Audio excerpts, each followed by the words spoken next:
The night I died, the stars were so beautiful. I remember lying there on the cold November ground, looking up at a sky so clear it felt like God himself had polished every single light just for me. My blood was leaving my body in a warm river, and all I could think about was how my mother had told me to wear a jacket, how I'd rolled my eyes and said I'd be fine, how I'd promised I'd be home by 11. It was already past midnight when he found me on that road. My name is Cathy Swartz, and in 1988, I was 17 years old. I had my whole life ahead of me. I had dreams of becoming a journalist, of writing stories that would change the world. I had a boyfriend named Marcus who made me laugh until my sides hurt. I had a little sister, Emma, who stole my makeup and wore my sweaters without asking. I had parents who loved me more than I ever understood. And on November 12th, 1988, someone decided all of that should end. But here's the thing they never tell you about dying. Sometimes, death is just the beginning of a story. Sometimes, you don't get to rest. Sometimes, you have to watch. You have to wait. You have to see everyone you love fall apart, one piece at a time, while the person who destroyed your life walks free. For 35 years, I watched. And then everything changed. Before you scroll past this video, I need you to understand something. This isn't just another true crime story. This is an entertainment. This is my life. This is my family's nightmare. And if you have a daughter, a sister, a friend, a mother who has ever walked alone at night, who has ever trusted the wrong person, who has ever believed they were safe in their own hometown, then this story is about them too. It's about all of us. So please, if this resonates with you, if you want to see justice served, share this story. Subscribe to this channel. Because the more people who know the truth, the harder it becomes for monsters to hide in the shadows. Let me take you back to the beginning. Millbrook, Pennsylvania was the kind of town where everyone knew your name and your business. It sat in a valley surrounded by mountains that turned orange and gold in the autumn and wore blankets of white in winter. The main street had a diner called Rosie's where the pie was always fresh, a hardware store that had been owned by the same family for 4 generations, and a movie theater that still showed double features on Saturday nights. In 1988, the population was just under 3,000 souls. Crime was almost non-existent. The biggest scandal in recent memory had been when Pastor Henderson's wife left him for the insurance agent from the next town over. People left their doors unlocked. Kids rode their bikes until the streetlights came on. Parents worried about grades and curfews, not whether their children would make it home alive. I was born in that town on March 3rd, 1971. My father, Robert Swartz, worked at the paper mill that employed half the men in Millbrook. My mother, Patricia, taught 2nd grade at the elementary school. We lived in a yellow house on Maple Street with a wraparound porch and a tire swing in the backyard that my father had hung when I was 5. I was the oldest of 2 children.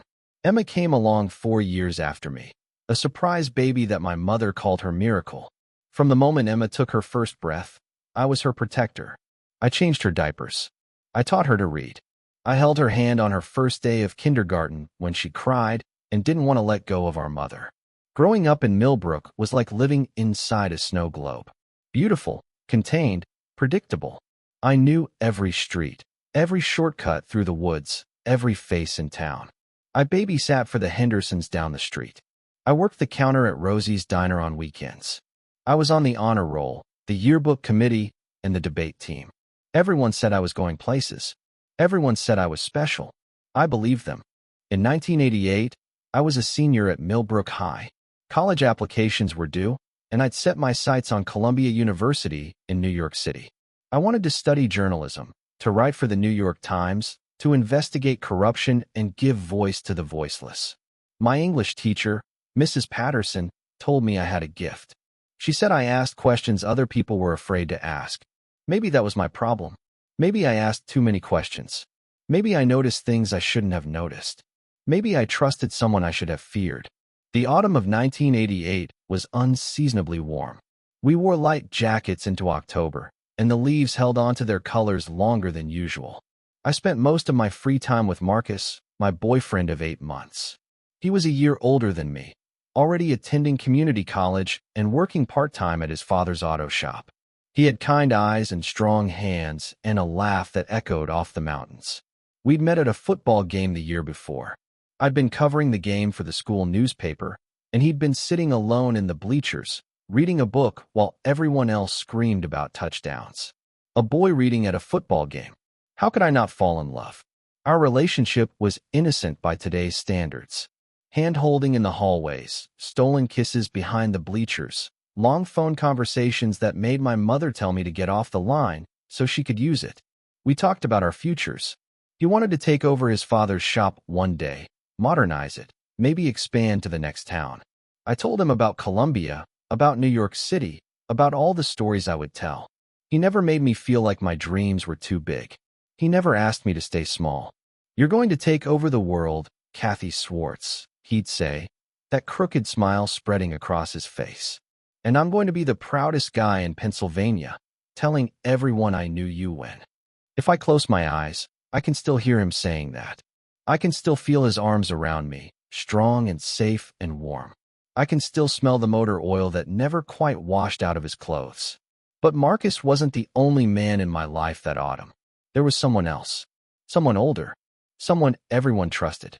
Someone who wore a mask so perfect that even now, knowing what I know, I have trouble believing what was hiding underneath. His name was Officer Daniel Holloway. He was 32 years old, married with a baby on the way, and he was the most respected police officer in Millbrook. Tall, handsome, with a square jaw and blue eyes that crinkled when he smiled. He coached the Little League baseball team. He organized the annual Christmas toy drive. He'd once saved a family from a house fire, carrying out 2 children and a grandmother before the fire department even arrived. Daniel Holloway was a hero. That's what everyone believed. The first time I really spoke to Officer Holloway was in September of 1988. I was working on an article for the school newspaper about crime prevention, and my advisor suggested I interview a local police officer. I chose Holloway because he had the best reputation, because my mother had taught his younger sister, because he seemed safe. We met at Rosie's Diner on a Tuesday afternoon. He ordered coffee, black. I ordered a chocolate milkshake and felt embarrassed about it, like I was too young to be taken seriously. But he was charming. He answered my questions thoughtfully. He told me stories about what it was like to protect a small town, how he felt called to serve, how he believed in the goodness of people. I left that interview feeling like I'd met someone special, someone who cared, someone who would never let anything bad happen to anyone in Millbrook. I was so naive, so painfully, tragically naive. The second interview happened 2 weeks later. Officer Holloway called the school and left a message for me, saying he had more information for my article. At the time, I thought it was generous, professional. I didn't question why a grown man would go out of his way to help a high school student with a small-town newspaper story. We met at the diner again.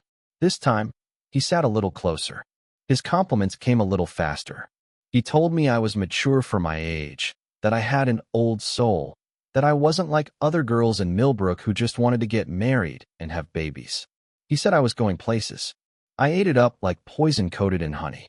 Looking back now, I can see every red flag I missed. The way his eyes lingered too long.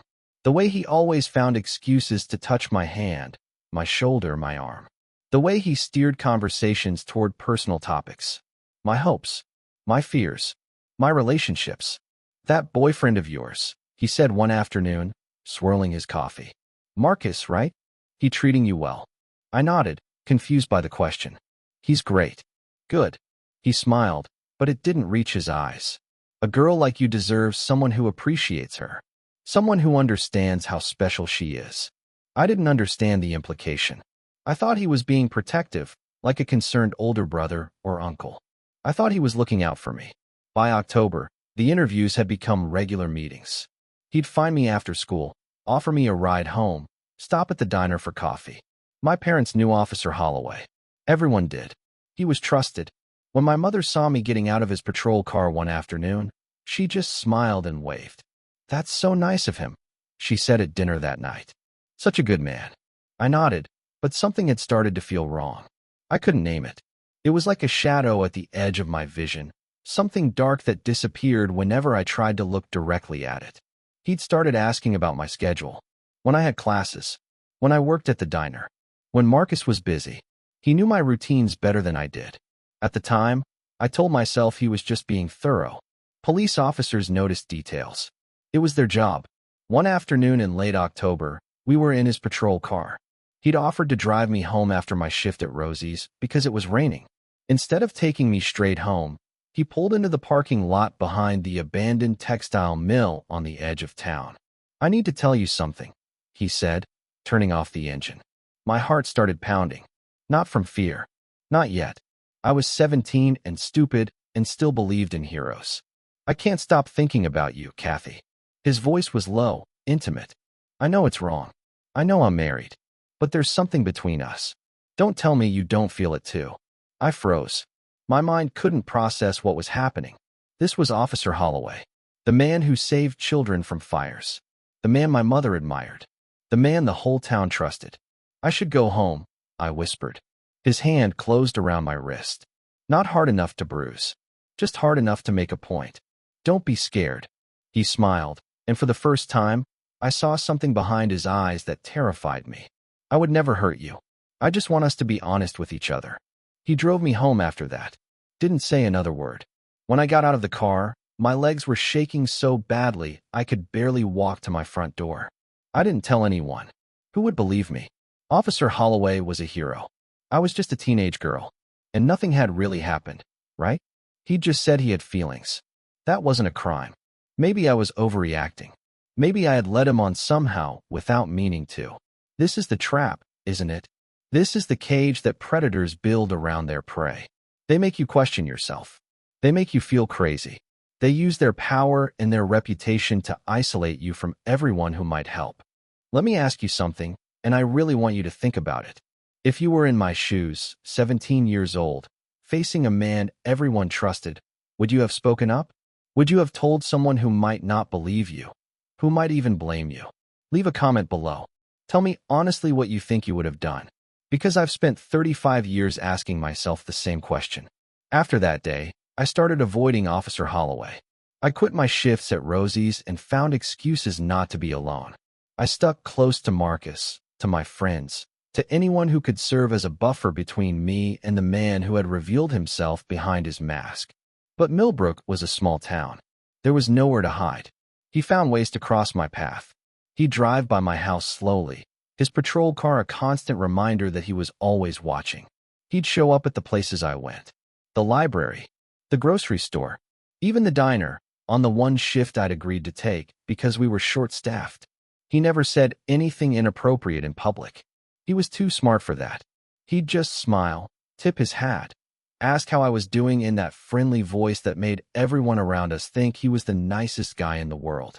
Only I could see the threat behind his eyes. November arrived cold and gray. The leaves had finally fallen, carpeting the ground in brown and gold. I was counting down the days until graduation, until I could escape to Columbia, until I could put Millbrook and Officer Daniel Holloway in my rearview mirror. I should have known he would never let me go.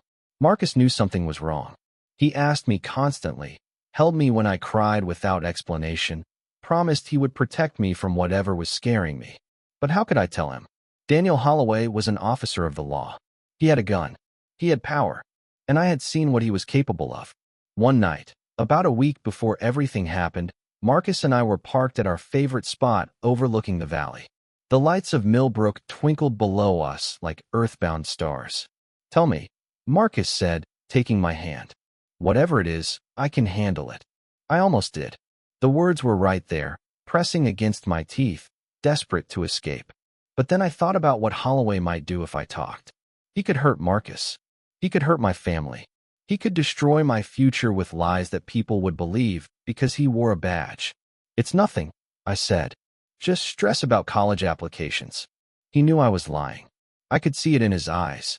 But he didn't push. He just held me tighter and promised that everything would be okay. It was the last time I ever felt truly safe. November 12th, 1988. A Saturday. The date that would become the dividing line of my family's life. Before and after. The world with Cathy and the world without. That morning, I helped my mother make breakfast. Pancakes with chocolate chips, Emma's favorite. My father sat at the kitchen table reading the newspaper, complaining about the Eagles and their disappointing season. Emma talked endlessly about the boy she liked in her 7th grade class, blushing when my father pretended to be outraged. It was ordinary, perfect, the kind of morning I would give anything to experience again. In the afternoon, I met Marcus at the diner. We shared a plate of fries and made plans for the evening. There was a party at Jessica Miller's house. Her parents were out of town, and half the senior class would be there. "I'll pick you up at 8, Marcus said. I kissed him goodbye and walked home through the center of town. The hardware store, the movie theater, the church where I'd been baptized. Every step was a memory. Every corner held a piece of my 17 years. I didn't see the patrol car parked across the street from my house. I didn't notice Daniel Holloway watching me through his windshield. But he was there. He was always there. The party at Jessica Miller's house was exactly what you'd expect from a small-town gathering of seniors in 1988. Cheap beer that someone's older brother had bought. Music blasting from a boombox in the corner. Couples disappearing into bedrooms while their friends pretended not to notice. I wasn't in a partying mood. Something felt off all night, a prickling at the back of my neck that wouldn't go away. I kept looking over my shoulder, expecting to see Daniel Holloway's face in the crowd. Marcus noticed. He always noticed. "You want to get out of here?" he asked around 10 o'clock. I nodded, relieved. We said goodbye to our friends and walked to his car, an old Ford that he'd restored himself. The night air was crisp, carrying the first hints of the winter to come. "Let me take you to our spot," Marcus said. "Just us. No noise, no people." I should have said yes. I should have gotten in that car with the boy who loved me and driven to that overlook where we could see the whole valley stretched out below. I should have stayed with him until dawn.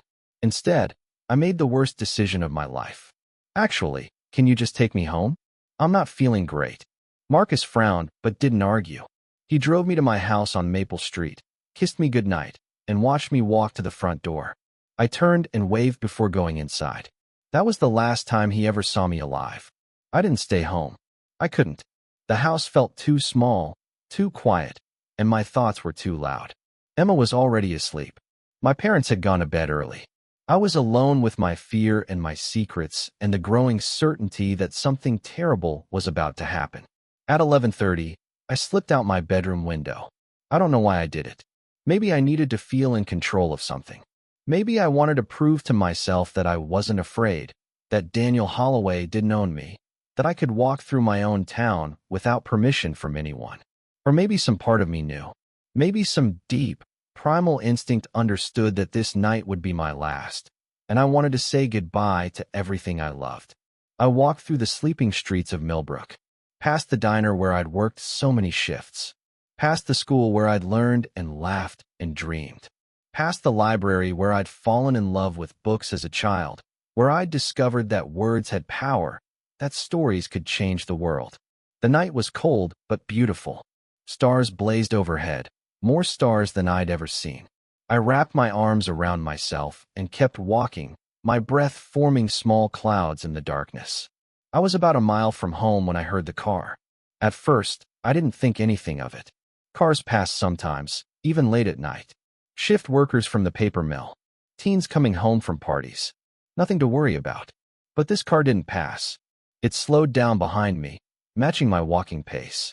I felt the headlights on my back like a physical weight. I knew who it was before I turned around. The patrol car pulled up beside me. The window rolled down. Daniel Holloway smiled at me from the driver's seat, and my blood turned to ice. "Little late for a walk, isn't it?" His voice was friendly, concerned, the voice of a hero. "Let me give you a ride home." Every instinct screamed at me to run. But where would I go? We were on Orchard Road, nearly a mile from the nearest house. And he had a car. He had a gun. He had a badge that gave him power over everyone and everything in this town. "I'm fine," I said.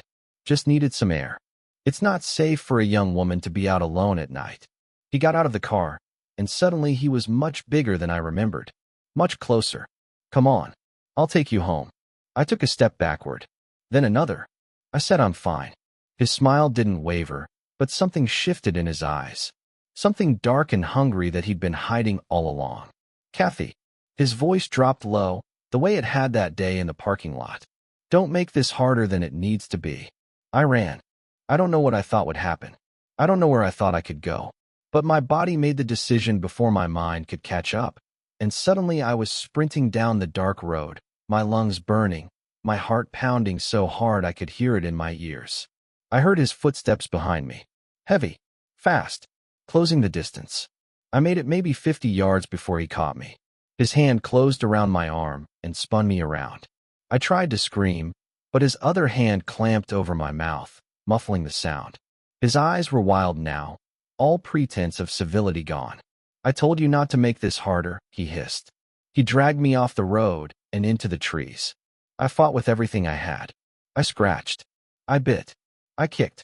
But he was bigger than me, stronger, and no one was coming to save me. I won't describe what happened next. Some horrors don't need to be painted in detail. What matters is what I learned in those final moments. That monsters walk among us wearing human faces.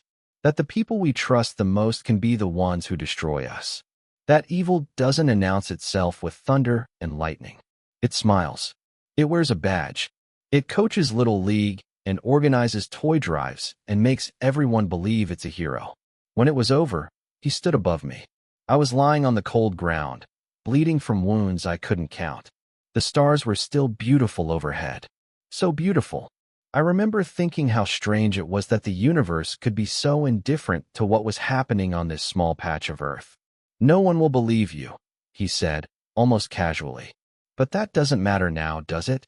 The knife caught the starlight as he raised it. I closed my eyes and thought of Marcus, of Emma, of my parents, of the future I would never have, the stories I would never write, the children I would never hold. I'm sorry, I thought. I'm so sorry I couldn't be braver. The blade came down, and then, for a long time, there was nothing. When consciousness returned, it was strange and fragmented. I wasn't in my body anymore. I was floating above it, watching from somewhere outside the normal rules of existence. I saw myself lying in the dirt, pale and still. I saw Daniel Holloway calmly cleaning his knife. I saw him drag my body deeper into the woods, his movements practiced, unhurried. He'd done this before. The realization hit me like a physical blow. The way he moved, the way he covered his tracks, the complete absence of panic or remorse. I wasn't his first victim. I watched him bury me in a shallow grave, covering my body with leaves and branches and the uncaring silence of the forest. I watched him walk back to his patrol car, check his uniform for bloodstains, and drive away into the night. I watched him go home to his pregnant wife, kiss her forehead while she slept, and close his eyes without a moment of guilt. And then I watched my family wake up the next morning. I watched my mother call me down for breakfast and get no response. I watched her climb the stairs, knock on my bedroom door, and discover the empty room. I watched the color drain from her face. I watched my father make phone calls. I watched Emma stand in the hallway, clutching her stuffed bear, asking what was happening. I watched Marcus arrive at my house, frantic with worry, demanding to know if anyone had seen me.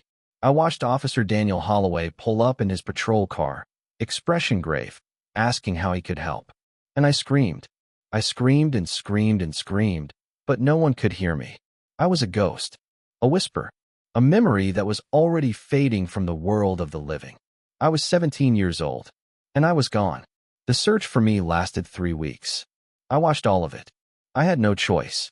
I was tethered to this world by rage and grief and the desperate need for justice. I couldn't move on. I couldn't rest. All I could do was bear witness to the destruction of everything I had loved. My father organized search parties. Hundreds of people from Millbrook and surrounding towns tramped through the woods, calling my name until their voices gave out. My mother made flyers and posted them on every telephone pole, every storefront, every surface that would hold them. Missing, Cathy Swartz, 17. Last seen November 12, 1988. Please help bring her home. Emma stopped speaking almost entirely. She went to school, did her homework, ate when told, and stared at walls with empty eyes that broke what was left of my heart. Marcus was a wreck. He blamed himself for leaving me that night, for not insisting that I come with him to our spot. I tried to tell him it wasn't his fault, that nothing he could have done would have changed what happened, but my words evaporated before they could reach him. And through it all, Daniel Holloway was there. He led search parties. He comforted my parents. He promised that the police department was doing everything in its power to find me. He stood in our living room, holding my mother's hand, telling her to have faith. "We're going to find her," he said, his eyes wet with manufactured tears. "I promise you, Patricia, we're going to bring Cathy home." My mother believed him. Why wouldn't she? He was a hero. He was trusted. He was the last person anyone would suspect. The search eventually scaled back. Days turned into weeks. The flyers faded in the winter rain. Hope died slowly, painfully, replaced by a grief that settled into the bones of my family and never left.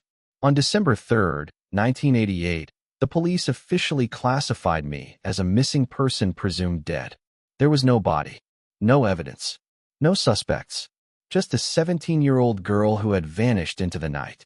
My mother collapsed when she heard the news. My father held her while she sobbed, his own face a mask of devastation. Emma locked herself in her room and didn't come out for 2 days. And Daniel Holloway went home to his wife and newborn son, sleeping soundly in the knowledge that he had gotten away with murder. Years passed. I watched them all. My parents never recovered. My mother stopped teaching. She spent her days in my bedroom, holding my clothes, smelling my pillow, talking to me as if I could hear her. She could hear me, in a way. I was always there, always watching, always trying to tell her that I loved her, that it wasn't her fault, that she had been the best mother I could have asked for. My father buried himself in work. He took double shifts at the paper mill, coming home exhausted, avoiding my mother's eyes because looking at her meant remembering me. They slept in separate rooms. They spoke in whispers. The love that had built our yellow house on Maple Street slowly corroded under the weight of grief. Emma grew up in the shadow of my absence. She graduated high school with honors and went to college on a full scholarship. She became a lawyer, specializing in victim advocacy. She never stopped fighting for people like me, the lost and the forgotten, the ones who couldn't fight for themselves. But she never smiled the way she used to. That light I remembered in her eyes, that joy that came so easily when she was a child, it was gone forever. Marcus waited for me. For years, he waited. He turned down dates. He lived alone in a small apartment above his father's auto shop. Every year on November 12th, he drove to our spot overlooking the valley and sat there until dawn, talking to me like I could hear him. I could. I always could. "I'm not going to give up on you, Cathy," he said on the 10th anniversary of my disappearance. "I don't care what anyone says. I know you're still out there somewhere. And I'm going to find out what happened to you if it takes the rest of my life." Daniel Holloway thrived. He rose through the ranks of the Millbrook Police Department. He became a sergeant, then a lieutenant, then chief of police. He was beloved by the community, respected by his peers, celebrated as a pillar of law enforcement. He had more children, 2 more sons, raised in a beautiful house that his wife's family money had bought. He coached their sports teams. He attended their school plays. He gave speeches about community and justice and the importance of protecting the innocent. Every word was a lie. Every smile was a mask.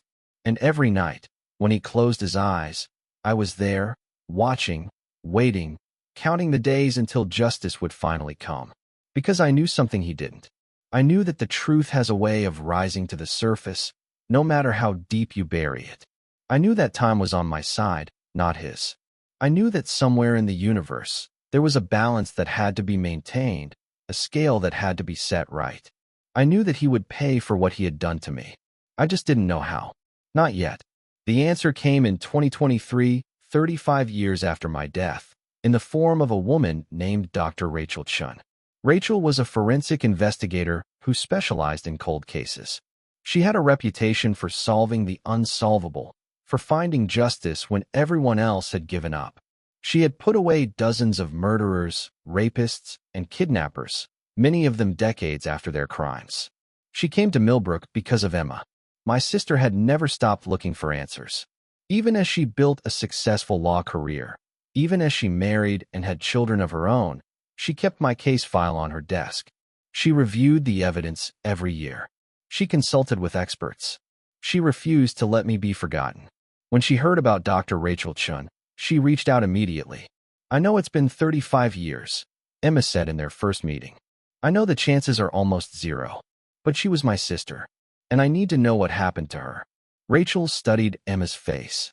The determination, the pain, the love that had survived 3.5 decades of loss. Tell me everything, Rachel said. And Emma did. Dr. Rachel Chen spent 3 months reviewing my case before she came to Millbrook. She read every police report, every interview transcript, every scrap of evidence that had been collected in 1988. She studied the maps of the search areas. She analyzed the timeline of my last known movements. She looked at everything with fresh eyes, the eyes of someone who hadn't grown up in a small town where everyone trusted the police chief. And she found something. The original investigation had been led by Officer Daniel Holloway. He had been first on the scene when my parents reported me missing. He had coordinated the search parties. He had conducted most of the interviews. And he had made sure that no one looked too closely at the one piece of evidence that might have led to him. My journal. I had kept a journal since I was 13 years old. I wrote in it every day, documenting my thoughts, my fears, my hopes, my observations about the world around me. In the weeks before my death, I had written extensively about Officer Holloway, about how he made me uncomfortable, about the strange things he said, about the way he looked at me when no one else was watching. The journal was among my possessions, collected by the police as part of their investigation. Daniel Holloway had logged it into evidence, noted that it contained typical teenage writings with no relevance to the case, and buried it in a box that hadn't been opened in 35 years. Rachel Chen opened that box. She read my words.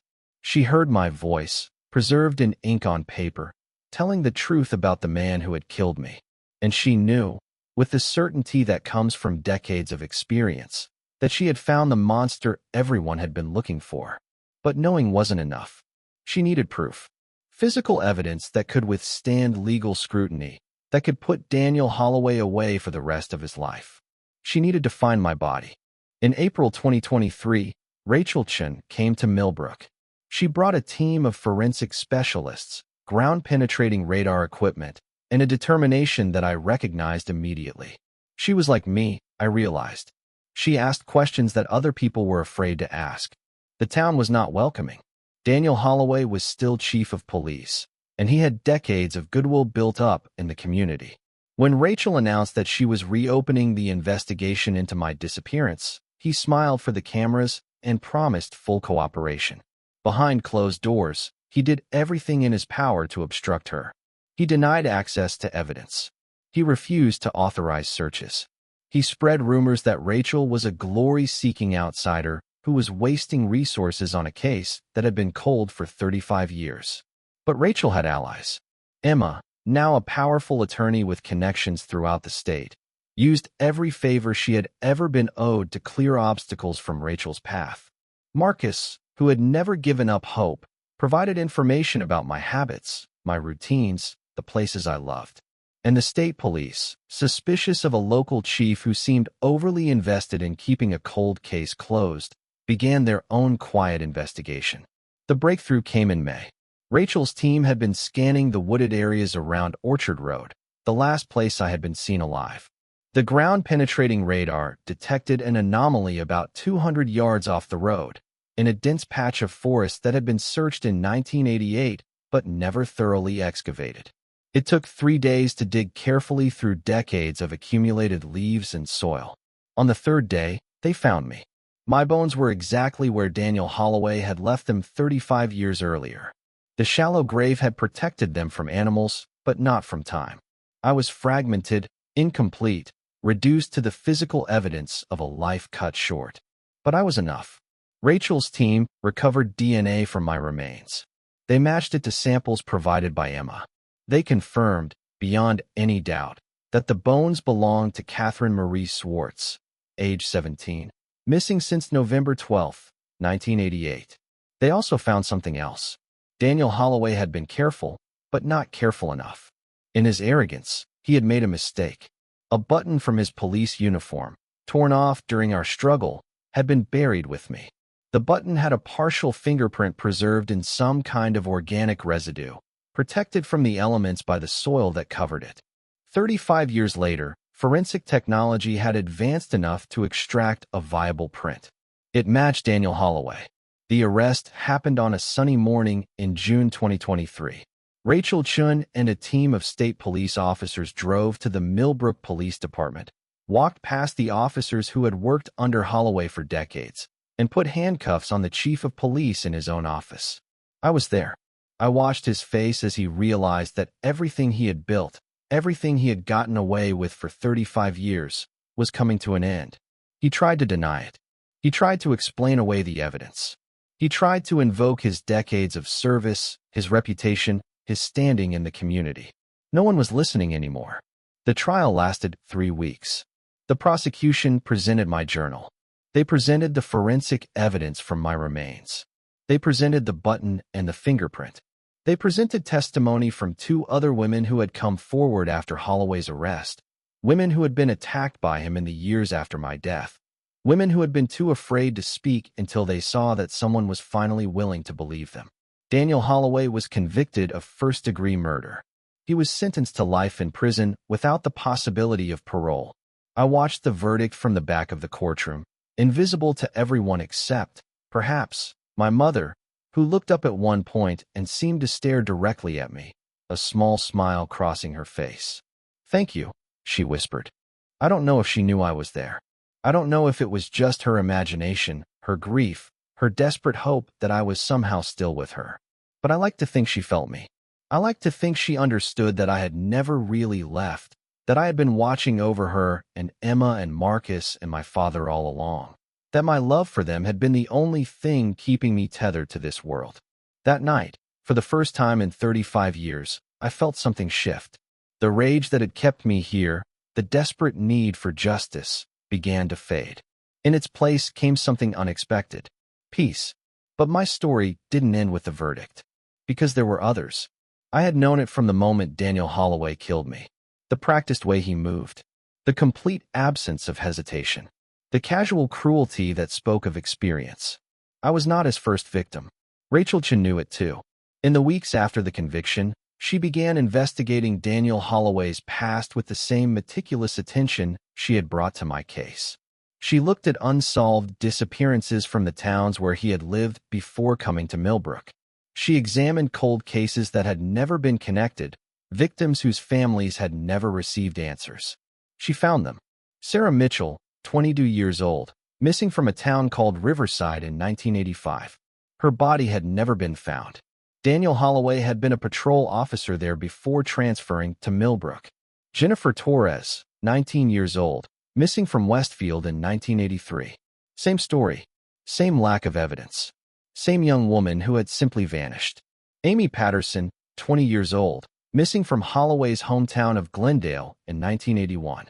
She had been a classmate of his in high school. She had been reported missing 2 months after he joined the police force. 3 more women. 3 more families destroyed. 3 more lives stolen by a monster who had hidden behind a badge. Rachel found their remains. One by one, using the same forensic techniques that had led her to me, she located the bodies of Sarah, Jennifer, and Amy. They had been buried in remote areas, forgotten places where no one would think to look. But the earth keeps its secrets only so long, and time is patient. Daniel Holloway was charged with 3 additional counts of murder. The families finally had answers. The victims finally had names on headstones instead of question marks. And the full scope of the monster's evil was revealed to the world.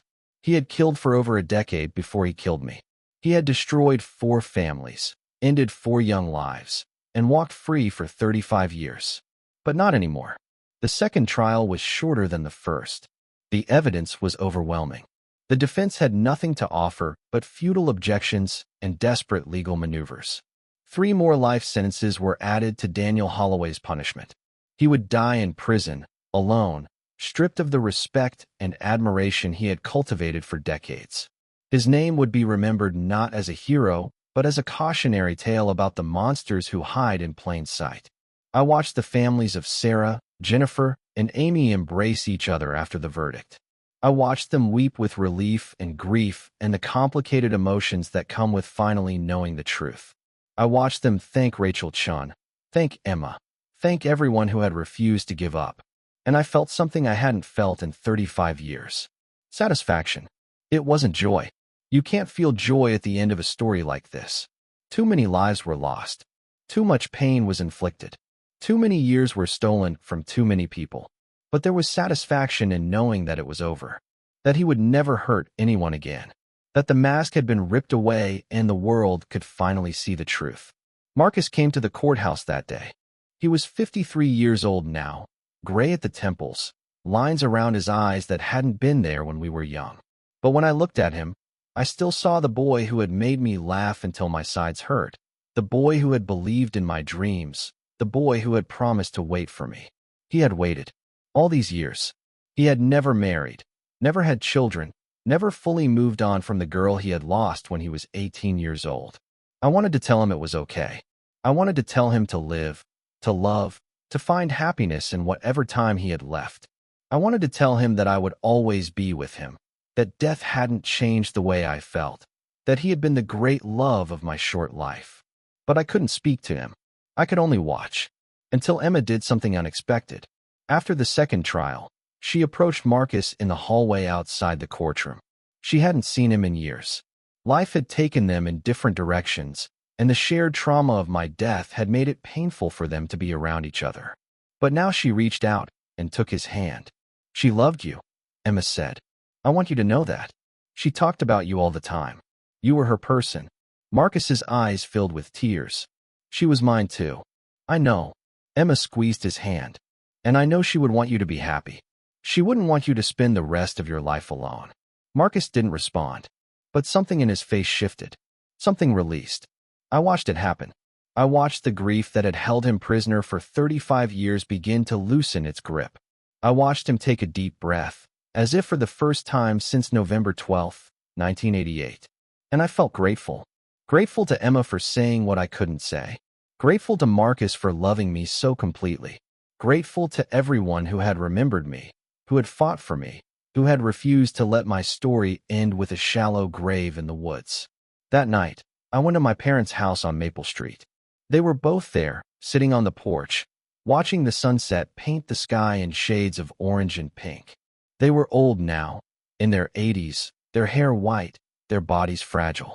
But they were still together, still in that yellow house with the wraparound porch. Still holding on to the memory of the daughter they had lost. I sat with them. They couldn't see me. They couldn't hear me. But I think they felt me. My mother reached over and took my father's hand. She's at peace now, she said softly. My father nodded, tears streaming down his weathered face. Our baby girl, he whispered. Our beautiful Cathy. I stayed with them until the stars came out. The same stars I had seen on the night I died. The same stars that had watched over my family for 35 years. And then, finally, I was ready. In the months that followed Daniel Holloway's conviction, something remarkable happened. The town of Millbrook, which had trusted a monster for decades, began to heal. It wasn't easy. There was guilt, shame, anger, and grief. People who had shaken Holloway's hand, who had praised his service, who had defended him when Chen first arrived, they struggled to reconcile the hero they had believed in with the murderer he had always been. But Millbrook was resilient. Small towns often are. They pulled together. They supported the families of the victims. They created a memorial in the town square, a simple stone marker with 4 names engraved upon it. Sarah Mitchell, Jennifer Torres, Amy Patterson, Cathy Swartz. Never forgotten. Emma spoke at the dedication ceremony. She was 60 years old now, her hair streaked with gray, her eyes carrying the weight of a lifetime spent fighting for justice. But when she spoke about me, when she spoke about the years she had spent searching for answers, her voice was strong and clear. My sister was stolen from us, she said. But she was never truly gone. She lived in our memories. She lived in our determination to find the truth. And now she lives in this memorial. A reminder that every life matters, that every victim deserves justice, that the powerful cannot hide behind their badges and their reputations forever. The crowd applauded. Many of them wept. I stood at the back, invisible, watching the sister I had loved since the moment she was born. She had grown into an incredible woman. She had taken the worst thing that had ever happened to our family and transformed it into a life of meaning and purpose. I was so proud of her. After the ceremony, Emma walked to the memorial and placed her hand on the stone. "I did it, Cathy," she whispered. "I found the truth. I kept my promise." I placed my hand over hers. She couldn't feel it, but I hoped that somehow, in some way, she knew. Rachel Chen left Millbrook after the memorial. She had other cases waiting, other families desperate for answers, other victims calling out from the silence. But before she left, she visited my grave. They had buried me properly now, in the cemetery where my grandparents lay, where my parents would someday rest. The headstone was simple and beautiful. Catherine Marie Swartz. March 3, 1971, November 12, 1988. Beloved daughter, sister, and friend. Her truth could not be silenced. Rachel stood before my grave for a long moment. "Thank you for leaving your journal," she said finally. "Thank you for writing down what you saw, even when you were afraid. Your words saved lives. They brought a monster to justice. They made sure that other women would never suffer what you suffered." I wanted to thank her. I wanted to tell her that she had given me something I had never thought possible. Not just justice, but closure. Not just answers, but peace. But she was already walking away, already moving on to the next case, the next victim, the next family waiting for someone to believe them. That was Rachel Chen. She didn't do this work for gratitude or recognition. She did it because it was right. I watched her car disappear down the road, carrying her toward a future of endless battles against evil. And I made a silent promise to watch over her, to guide her when I could, to be one of the many spirits standing behind her as she fought for those who could no longer fight for themselves. Marcus visited my grave the following week. He brought flowers, yellow roses, my favorite. He stood in silence for a long time, the spring breeze ruffling his gray hair. "I met someone," he said finally. "Her name is Linda. She's kind and funny, and she makes me feel, I don't know, alive again." He paused, as if waiting for my permission. "I'll never forget you, Cathy. You were my first love, and part of me will always belong to you." But Emma was right. You would want me to be happy. You always wanted that for everyone you loved. I stepped closer to him, wishing I could touch his face, wishing I could tell him that I had been hoping for this, praying for this, begging the universe to send him someone who could heal the wounds that my death had left. "Go," I whispered, even though he couldn't hear me. "Be happy, live, love, have all the things that were stolen from us." Marcus smiled, the first genuine smile I had seen from him in 35 years. "Thank you for loving me," he said. "Thank you for everything. I'll see you again someday, Cathy Swartz. But not for a long time. I've got a lot of living left to do." He walked away, and I watched him go. He was going to be okay. They were all going to be okay. And that was all I had ever wanted. The last chapter of my story doesn't happen on Earth. It happens somewhere else. Somewhere beyond the reality I had known for 17 years of life and 35 years of death. Somewhere that I can't fully describe, because human language wasn't designed for places like this. But I'll try. When I finally let go, when I released my grip on the world of the living, I felt myself rising. Not physically, exactly, but essentially. The core of who I was, the spark that had been Cathy Swartz, was finally free. The stars I had loved so much were all around me now. Not distant points of light, but living presences, welcoming me home. And I wasn't alone. Sarah was there. Jennifer. Amy. All the women Daniel Holloway had killed. They had been waiting for me. Waiting for the day when justice would finally set all of us free. "You did it," Sarah said, her smile radiant in a way that earthly smiles could never be. "You held on, and you made sure the truth came out." "We all did it," I said. "Together." They embraced me, and I felt centuries of pain dissolve in an instant. The fear, the rage, the desperate longing for justice, it all faded away, replaced by something I had almost forgotten existed. Joy. Pure, uncomplicated joy. I saw other souls around us. Thousands. Millions. An infinite number of spirits who had passed through the veil between life and whatever comes after. They were all connected, all part of something larger than any individual existence. And among them, I saw familiar faces. My grandmother, who had died when I was 10, was there. She looked younger than I remembered, vibrant and alive in a way that made me realize how limited my understanding of life and death had been. "My beautiful girl," she said, pulling me into her arms. "I'm so proud of you. So proud of the woman you became, even with so little time." I wept against her shoulder. Not tears of sadness, but tears of release. Tears of homecoming. She held me until the storm of emotion passed. "There's more to see," she said gently. "More to understand. Are you ready?" I wasn't sure. Part of me wanted to stay in that moment forever, held in my grandmother's arms, surrounded by light and love and peace. But I was curious. I had always been curious. It was my greatest gift, and, sometimes, my greatest weakness. "Show me," I said. And she did. I saw the future. I saw my parents, living out their final years in peace, knowing that their daughter's killer had been brought to justice. I saw them pass gently, within months of each other, their hands clasped as they took their final breaths. I saw them rise, as I had risen, and join me in the light. I saw Emma, continuing her work, saving countless lives, becoming a voice for the voiceless. I saw her grandchildren, my great-nieces and great-nephews, carrying her legacy forward. I saw my name spoken with love and reverence for generations to come. I saw Marcus, married to Linda, surrounded by stepchildren who adored him, finally experiencing the family life that had been stolen from him. I saw him live into his 90s, content and loved, and I saw him join me eventually, his spirit as kind and gentle as it had been when he was 18. I saw Rachel Chen, solving case after case, bringing peace to family after family, never resting, never giving up, fighting until her last breath and beyond. I saw her join the ranks of guardian spirits, continuing her work from the other side. And I saw Daniel Holloway. He died in prison, alone and despised, stripped of everything he had built. His name became a curse, a byword for hidden evil and false virtue. His children changed their surname. His wife spent her remaining years trying to make amends for the evil she had unknowingly sheltered. But that wasn't all I saw. I saw his soul, facing judgment. I saw the consequences of his actions, stretching out through eternity.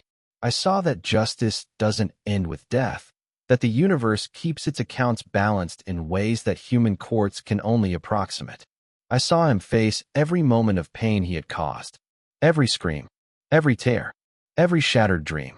I saw him experience it all from the perspective of his victims, for as long as necessary for him to understand the magnitude of his evil. And then I saw something I didn't expect. I saw the possibility of redemption, not for decades, not for centuries, perhaps, but the possibility existed if he could somehow, after eons of suffering, genuinely understand and regret what he had done. I don't know if he ever will. I don't know if monsters can truly change. But the universe, I learned, is more merciful than any human system could ever be, even for the worst among us. That knowledge didn't make me angry. Strangely, it made me feel at peace, because I realized that my story wasn't about revenge. It had never been about revenge. It was about truth. It was about love. It was about the connections that survive death, the bonds that tie us to each other across lifetimes, the light that darkness can never fully extinguish. I was 17 when I died. I never graduated high school. I never went to Columbia. I never wrote for the New York Times. I never got married, never had children, never experienced so many of the milestones that define a human life. But I had love. I had a family who never forgot me. I had a boy who waited 35 years to let me go. I had a sister who fought for me every single day. And I had truth. My truth, written in my journal, preserved through decades, finally revealed to the world. That was enough. It was more than enough. The night I died, the stars were beautiful. And now I know why. They were welcoming me home. This is where my story ends. Or perhaps, where it truly begins. Because I've learned that stories never really end. They just transform. They become part of other stories, other lives, other journeys toward the light. If you've made it this far, thank you. Thank you for listening. Thank you for caring about a girl who died in 1988, whose voice was silenced for 35 years, whose story could so easily have been forgotten. Share this story. Tell others about it. Because there are more Cathys out there. More victims waiting for someone to believe them. More monsters hiding behind masks of respectability. The truth matters. Justice matters. And you, by watching, by listening, by caring, you matter too. My name was Catherine Marie Swartz. I was 17 years old, and I was loved,